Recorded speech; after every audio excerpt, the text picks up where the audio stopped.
चाहता था, एक ऐसे आदमी की जिसके दरबार में विरोधी भी हाजिरी लगाने आते थे। इनका नाम था बाला साहेब ठाकरे। चांदी के सिंहासन पर बैठने के शौकीन बाल ठाकरे खुलेआम धमकी देते थे। ये बात है सन 1990 के आसपास की। कश्मीर में इस्लामी आतंकवाद चरम पर था। कश्मीरी पंडितों को भगाया जा रहा था। अमरनाथ यात्रा चल रही थी। आतंकवादियों ने यात्रा बंद करने की धमकी दे दी और कहा जो भी अमरनाथ यात्रा आएगा वो वापस नहीं जाएगा। तब बाल ठाकरे ने एक बयान दिया कि हज के लिए जाने वाली 99% फ्लाइट्स मुंबई एयरपोर्ट से जाती है।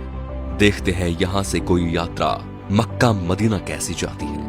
अगले दिन ही अमरनाथ यात्रा शुरू हो गई। सन 1992 में बाबरी मस्जिद ढहा दी गई तो बाल ठाकरे आपकी अदालत शो में आए हुए थे।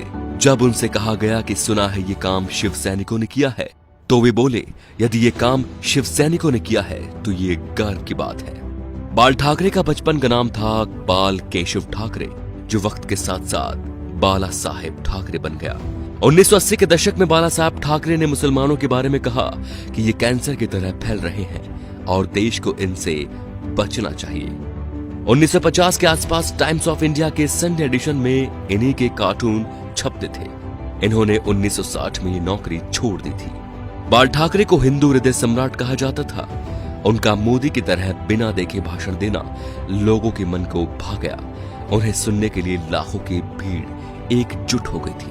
बाल ठाकरे जब किसी का विरोध करते थे तो दुश्मनों की तरह, और जब तारीफ करते थे तो ऐसे कि जैसे उनसे बड़ा कोई मित्र नहीं।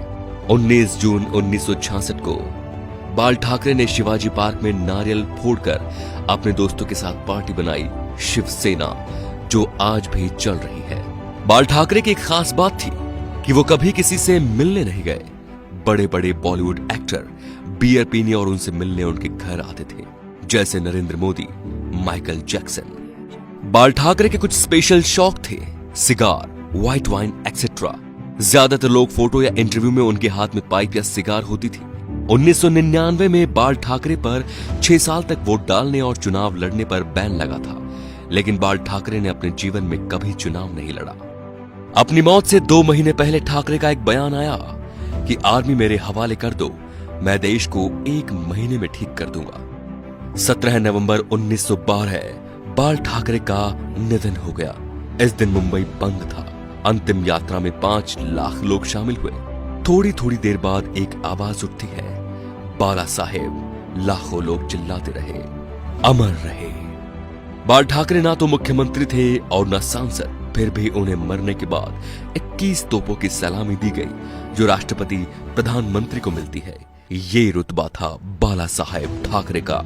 तो दोस्तों, ऐसे शेर दिल हिंदू सम्राट के लिए वीडियो को शेयर जरूर कीजिए और उनकी महानता को फैलाइए, ताकि आज जो शिव सैनिक या हिंदू उनके सिद्धांतों को भूल चुके हैं, उनके हिंदुत्व की रक्षा का संकल्प याद दिलाएं। जय श्री राम दोस्तों।